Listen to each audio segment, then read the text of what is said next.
Hello everyone, good morning. क्या आप जानते हैं कि अगर आपके फंडामेंटल राइट्स छीन लिए जाएं तो आप किस अनुच्छेद के तहत सुप्रीम कोर्ट में जाएंगे? भारतीय संविधान के किस अनुच्छेद को संविधान की आत्मा तथा हृदय कहा जाता है? भारतीय संविधान के किस अनुच्छेद में जीवन का अधिकार है? ऐसे ही तमाम प्रश्नों को जानने के लिए, जो कि हर साल एसएससी सहित सभी प्रतियोगी परीक्षाओं में बार बार रिपीट होते हैं, आज हम फंडामेंटल राइट्स को बड़े सरल तरीके से समझने की कोशिश करेंगे ताकि आपका 2 या 3 नंबर इसमें पक्के हो जाएं। चलो शुरू करते हैं। फंडामेंटल राइट्स किसे कहते हैं? फंडामेंटल राइट्स वो राइट्स हैं जो हमारे पर्सनैलिटी डेवलपमेंट के लिए बहुत जरूरी हैं। ये संविधान में कहाँ हैं? तो फंडामेंटल राइट्स संविधान के पार्ट 3 आर्टिकल 12 से 35 तक हैं। फंडामेंटल राइट्स कहां से लिए गए हैं? फंडामेंटल राइट्स यूएसए के कॉन्स्टिट्यूशन से लिए गए हैं। क्या मूल संविधान में फंडामेंटल राइट्स के बारे में जो उल्लेख किया गया था उतने ही फंडामेंटल राइट्स वर्तमान में भी हैं? जी नहीं। ओरिजिनली हमारे संविधान में फंडामेंटल राइट्स का जो नंबर था वो 7 था और प्रेजेंट टाइम पे the number of fundamental rights are 6। कौन सा फंडामेंटल राइट्स हटा दिया गया है, इस पे आगे हम बातचीत करेंगे कि संविधान संशोधन से यह फंडामेंटल राइट्स हटा दिया गया। अब कौन कौन से फंडामेंटल राइट्स हैं उन पे एक नजर डालते हैं। तो संविधान में वर्तमान में जो फंडामेंटल राइट्स हैं वो है राइट टू इक्वलिटी, समानता का अधिकार, राइट टू फ्रीडम, स्वतंत्रता का अधिकार, राइट अगेंस्ट एक्सप्लॉयटेशन, शोषण के विरुद्ध अधिकार, right to freedom of religion, धार्मिक स्वतंत्रता का अधिकार, कल्चरल एंड एजुकेशनल राइट, संस्कृति तथा शिक्षा का अधिकार, राइट टू कॉन्स्टिट्यूशनल रेमेडीज, संवैधानिक उपचारों का अधिकार। तो भारतीय संविधान में इस समय 6 फंडामेंटल राइट्स हैं और ओरिजिनल कॉन्स्टिट्यूशन में 7 फंडामेंटल राइट्स थे। इसमें एक राइट टू प्रॉपर्टी था और राइट टू प्रॉपर्टी को फंडामेंटल राइट्स की लिस्ट से हटा करके अब कॉन्स्टिट्यूशनल और लीगल राइट बना दिया गया है। क्या आप जानते हैं कि वर्तमान में इसे संविधान के किस अनुच्छेद में रखा गया है? अगर हाँ तो आप कमेंट्स में उस अनुच्छेद का नाम लिख करके बताएंगे। तो अब हम एक एक करके अनुच्छेद 12 से 35 को डिस्कस करेंगे। आर्टिकल 12 में कहा गया है राज्य की परिभाषा क्या है, डेफिनेशन ऑफ स्टेट। सबसे पहले तो प्रश्न कीजिए कि फंडामेंटल राइट्स हमें देगा कौन? तो ये फंडामेंटल राइट्स हमें स्टेट देगा। Fundamental rights are against states, ठीक है। फंडामेंटल राइट्स राज्य के विरुद्ध हैं। तो स्टेट क्या है वो आर्टिकल 12 में बताया गया है। तो आर्टिकल फटाफट इनको हम करने की कोशिश करेंगे। आर्टिकल 12 क्या है? स्टेट्स, डेफिनेशन ऑफ स्टेट, जो हमें फंडामेंटल राइट देगा। आर्टिकल 13 कहता है कि फंडामेंटल राइट को कम करने वाला कोई भी लॉ, ऑर्डर, ऑर्डिनेंस, रीति रिवाज, परंपराएं, उनको संवैधानिक रूप से जीरो माना जाएगा, कॉन्स्टिट्यूशनली वॉइड माना जाएगा। अर्थात कोई भी ऐसा कानून नियम नहीं बनाया जा सकता है जो फंडामेंटल राइट्स को कम करे, ठीक है। ये आर्टिकल 13 है। और आर्टिकल 14 से 18 तक राइट टू इक्वलिटी है, ठीक है। राइट टू इक्वलिटी कहां है? 14 टू 18, ठीक है। क्या आप बता सकते हैं कि ये कुल कितने अनुच्छेदों में है? ये कुल 5 अनुच्छेदों में है। 14, 15, 16, 17, 18। ठीक है। Right to equality. एक एक करके हम इन पे बात करेंगे। राइट टू इक्वालिटी पे सबसे पहले बात करते हैं। तो राइट टू इक्वालिटी में जो आर्टिकल 14 है, ठीक है, 14 कहता है equality before law and equal protection of law. ठीक है, 14 से 18 पे हम बात कर रहे हैं। तो 14 कहता है equality before law and equal protection of law, अर्थात कानून के समक्ष समानता तथा कानूनों का समान संरक्षण। इक्वालिटी बिफोर लॉ का मतलब है कि कानून की नजर में सब समान है, कोई भी कानून से बड़ा नहीं है। ये कॉन्सेप्ट हमने ब्रिटेन के संविधान से लिया था और यह एक नेगेटिव कॉन्सेप्ट है जो प्राकृतिक कानून के विरुद्ध है। प्राकृतिक कानून, प्रकृति ने यानी प्रकृति ने, नेचर ने सबको अलग अलग बनाया है। ये कह रहा कि सब एक जैसे हैं। तो यही इक्वालिटी बिफोर लॉ का मतलब है, कानून की नजर में सब समान है। लेकिन इसके कुछ एक्सेप्शन हैं। क्या आप जानते हो एक्सेप्शन कौन कौन से हैं? जी हाँ, प्रेसिडेंट ऑफ इंडिया, गवर्नर, ये इक्वालिटी बिफोर लॉ में नहीं आते हैं। ठीक है। इक्वल प्रोटेक्शन ऑफ लॉ का मतलब है, इक्वल प्रोटेक्शन ऑफ लॉ का मतलब है उचित भेदभाव किया जा सकता है। ठीक है, ये एक पॉजिटिव कॉन्सेप्ट है जो हमने यूएसए के संविधान से लिया है और ये कहता है कि जैसे इक्वलिटी अमंग इक्वल, ठीक है, जैसे महिलाओं के बीच इक्वलिटी रहेगी, बच्चों के बीच इक्वलिटी रहेगी, बूढ़ों के बीच इक्वलिटी रहेगी, लेकिन महिला पुरुषों के बीच इक्वलिटी नहीं हो सकती है। उनके बीच डिस्क्रिमिनेशन हो सकता है। ठीक है, क्योंकि वो नेचर के हिसाब से, स्वभाव के हिसाब से अलग अलग होते हैं, तो इसलिए विहित किया जा सकता है। तो आर्टिकल 14 कहता है equality before law and equal protection of law. Equality before law एक पॉजिटिव कॉन्सेप्ट है जो हमने, इक्वालिटी बिफोर लॉ, माफ कीजिएगा, एक नेगेटिव कॉन्सेप्ट है जो हमने ब्रिटेन से लिया है, और इक्वल प्रोटेक्शन ऑफ लॉ एक पॉजिटिव कॉन्सेप्ट है जो हमने यूएसए से लिया है। ठीक है। 15 कहता है, आर्टिकल 15 कहता है, आर्टिकल 15 कहता है कि प्रोहिबिशन ऑफ डिस्क्रिमिनेशन, यानी भेदभाव नहीं किया जाएगा। किस आधार पर नहीं किया जाएगा? रिलीजन, किसी धर्म के आधार पर, रेस, किसी मूल वंश के आधार पर, कास्ट, जाति के आधार पर, सेक्स, लिंग के आधार पर, और रेजिडेंस, जहां आप रह रहे हैं उसके आधार पर, या इसमें से किसी आधार पर नागरिकों के बीच कोई भेदभाव नहीं किया जाएगा। कोई भेदभाव नहीं किया जाएगा धर्म के आधार पर कि वो किस धर्म का है, मूल वंश के आधार पर, जाति के आधार पर, लिंग के आधार पर, और वास स्थान के आधार पर नागरिकों के बीच कोई भेदभाव नहीं किया जाएगा। ऐसा भेदभाव कहां नहीं किया जाएगा? सार्वजनिक स्थानों में नहीं किया जाएगा। जैसे बस में नहीं किया जाएगा, जैसे स्कूल कॉलेज में नहीं किया जाएगा, पार्क में नहीं किया जाएगा, सार्वजनिक स्नान घाट में नहीं किया जाएगा। ठीक है, सार्वजनिक नल पे नहीं किया जाएगा, सार्वजनिक मंदिरों में नहीं किया जाएगा। ऐसा भेदभाव सार्वजनिक स्थानों पर नहीं किया जाएगा। लेकिन इसके कुछ अपवाद हैं।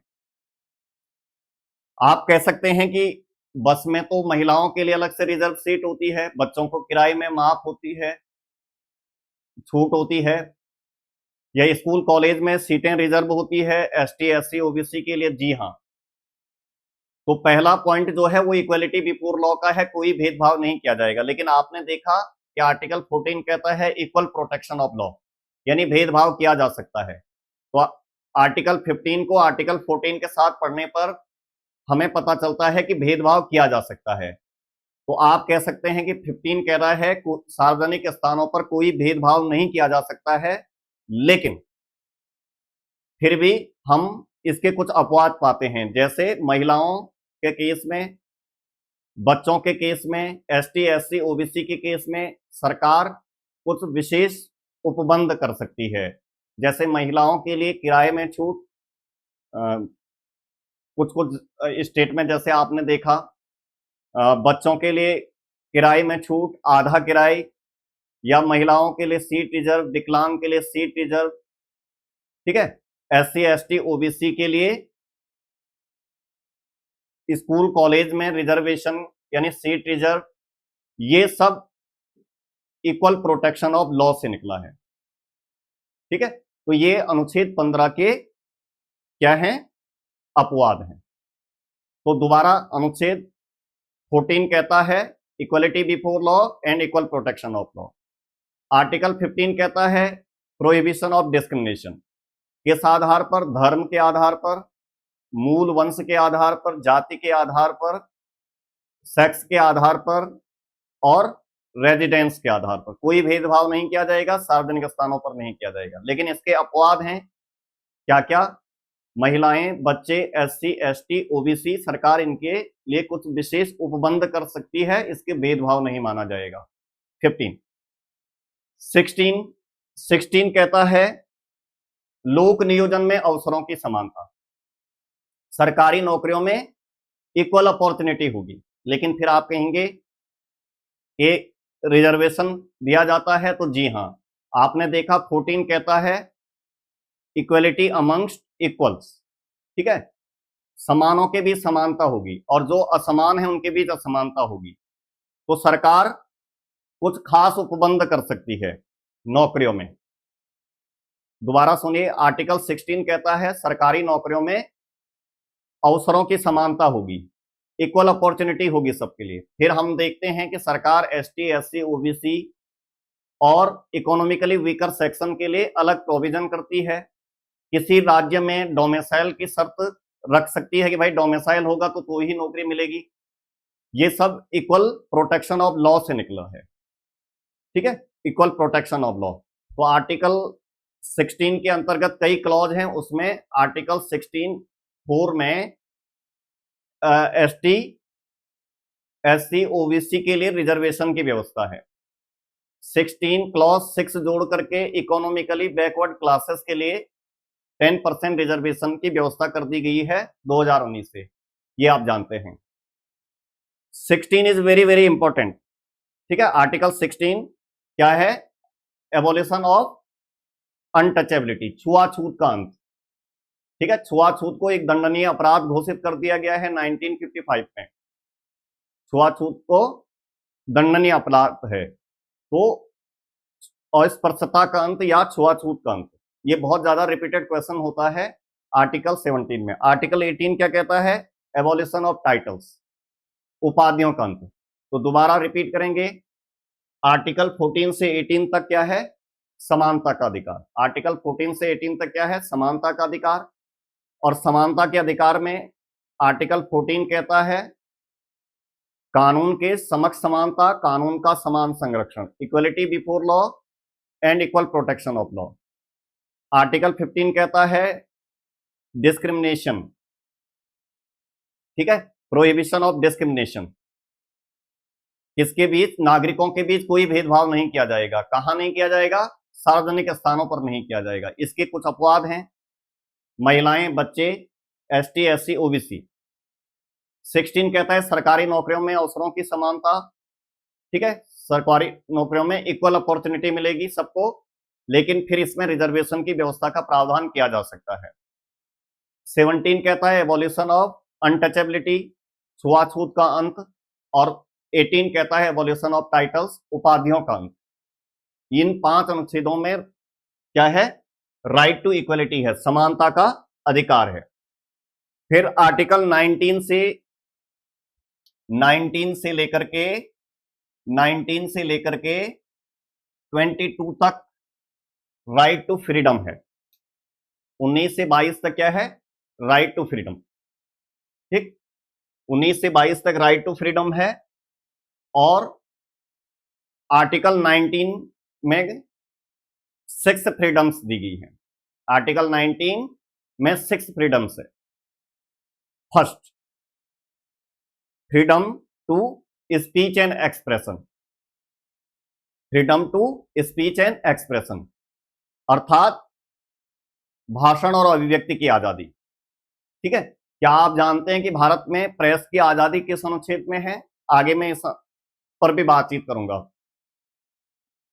तो आर्टिकल 19 में फर्स्ट जो फ्रीडम्स दी गई है वो क्या है? भाषण और अभिव्यक्ति की आजादी, यानी स्पीच और एक्सप्रेशन की आजादी।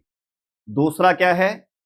दूसरा है किसी असेंबली को ऑर्गेनाइज करने की आजादी, जिसमें कोई अस्त्र शस्त्र नहीं होंगे, विदाउट आर्म्स, और पीसफुली असेंबली। यूनियन बनाने की आजादी, आप समुदाय संघ बना सकते हैं। भारत के क्षेत्र में कहीं भी घूमने फिरने की आजादी, भारत के क्षेत्र में कहीं भी बसने की आजादी, और आप कोई भी व्यवसाय या वृत्ति अपना सकते हैं, राइट टू ऑक्यूपेशन। ये all freedoms are included under article 19, 6 freedoms.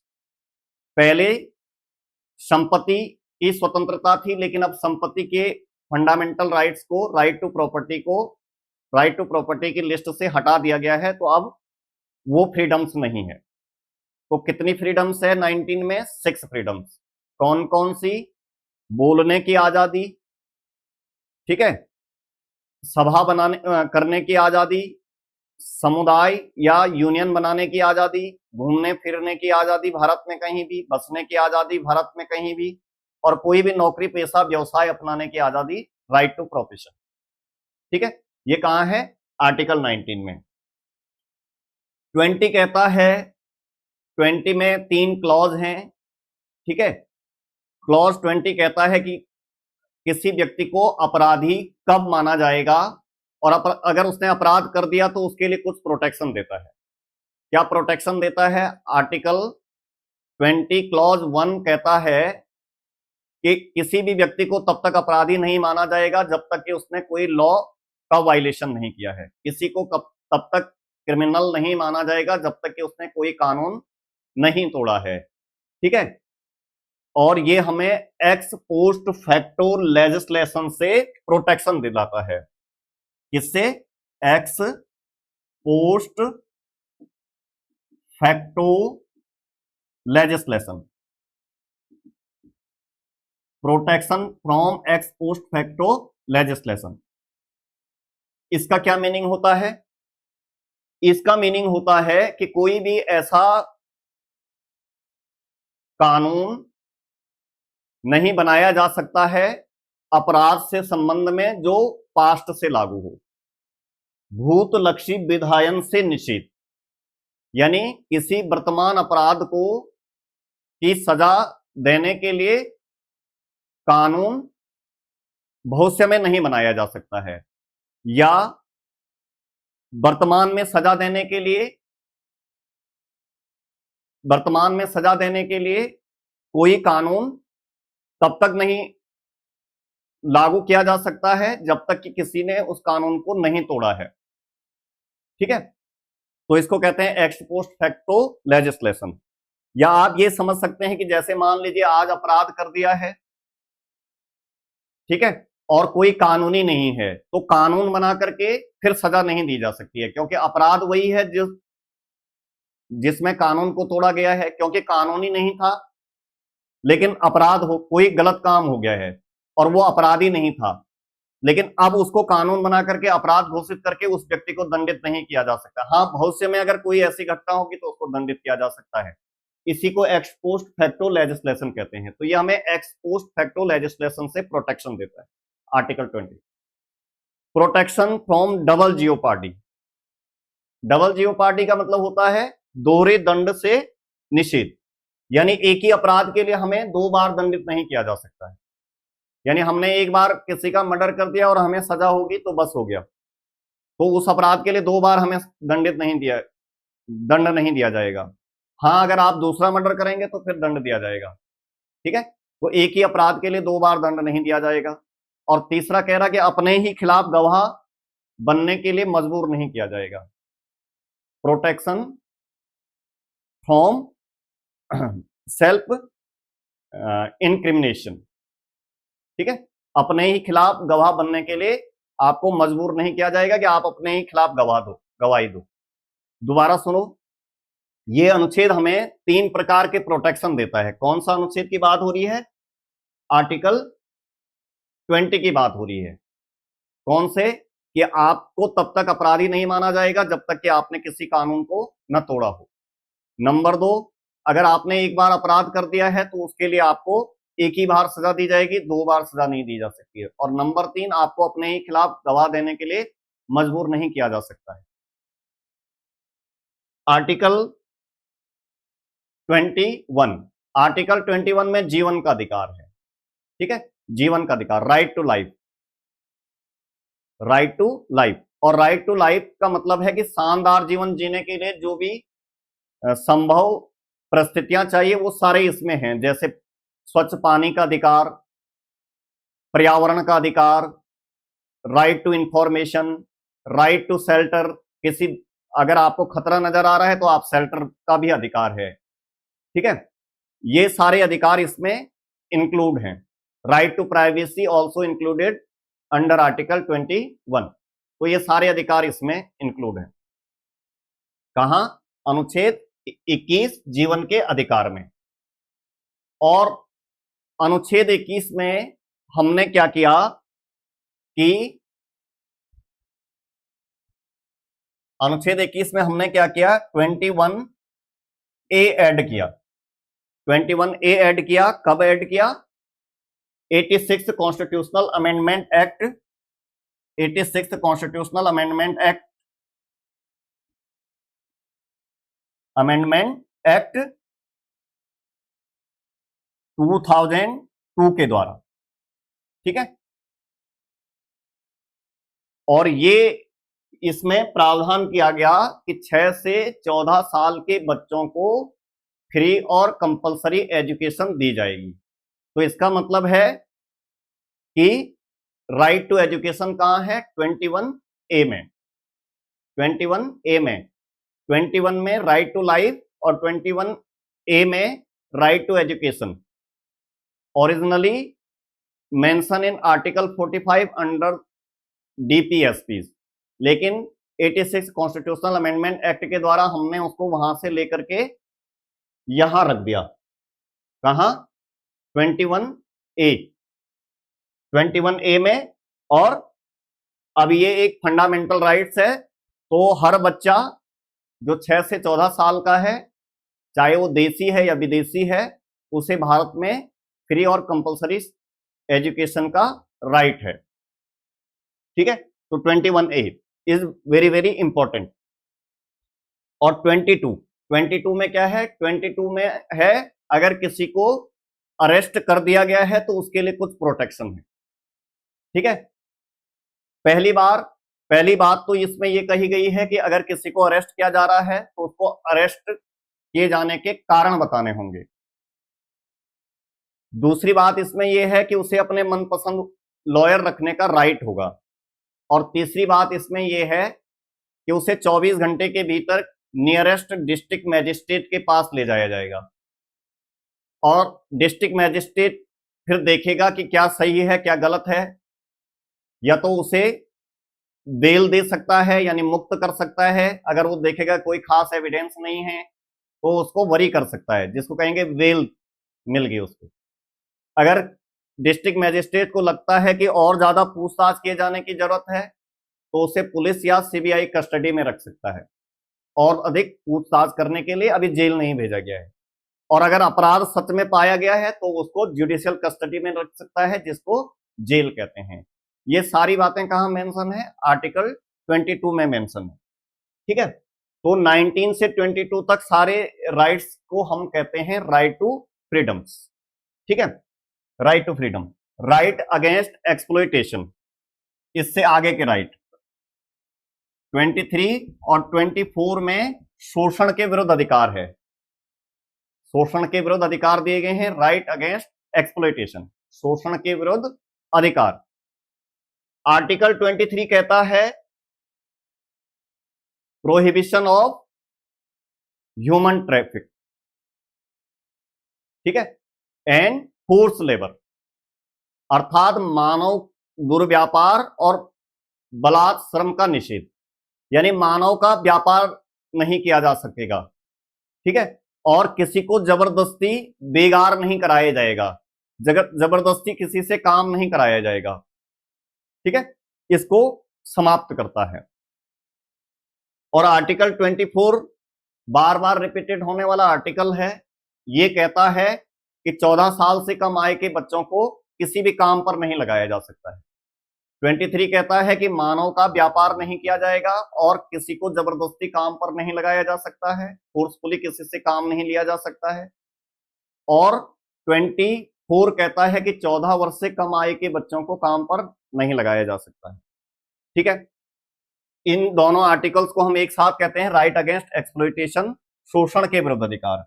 और फिर है आर्टिकल 25 से 28 तक। ठीक है, right to freedom of religion, धार्मिक स्वतंत्रता का अधिकार, कहां से कहां तक है? 25 से 28 तक। 25 कहता है अंतःकरण की स्वतंत्रता, अंतःकरण की स्वतंत्रता, किसी भी धर्म को मानने और उसके अनुसार आचरण करने की स्वतंत्रता, यानी अपने अंतरात्मा की आवाज को सुनने की हमें स्वतंत्रता है और उसी के अनुसार आचरण करने, किसी धर्म को मानने की स्वतंत्रता, न मानने की स्वतंत्रता। ठीक है, और अगर आप धर्म को मानते हैं तो उसको व्यवहार में लाने की स्वतंत्रता 25 ये देता है। 26 कहता है कि अगर आपको धार्मिक मामलों में मैनेजमेंट की आजादी है, आप किसी धर्म को मानते हैं तो आपको अपने धर्म से संबंधित कार्यों को मैनेज करने के लिए आप स्वतंत्र हैं। 27 कहता है कि कोई भी ऐसा टैक्स नहीं लगाया जाएगा जो किसी खास धर्म की उन्नति के लिए लिया जाता हो, क्योंकि भारत एक सेक्युलर देश है और यहां राज्य का अपना कोई धर्म नहीं है। क्योंकि राज्य का अपना कोई धर्म नहीं है तो राज्य किसी धर्म को लेकर के टैक्स नहीं लगा सकेगा।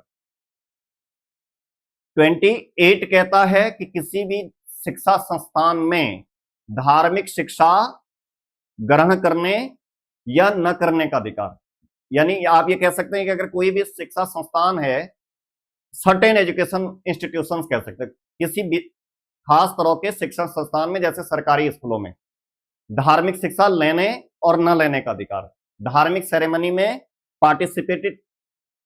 पार्टिसिपेट करने या न करने का अधिकार 28 में। ठीक है, ये धार्मिक right to freedom of religion है, धार्मिक स्वतंत्रता के अधिकार हैं।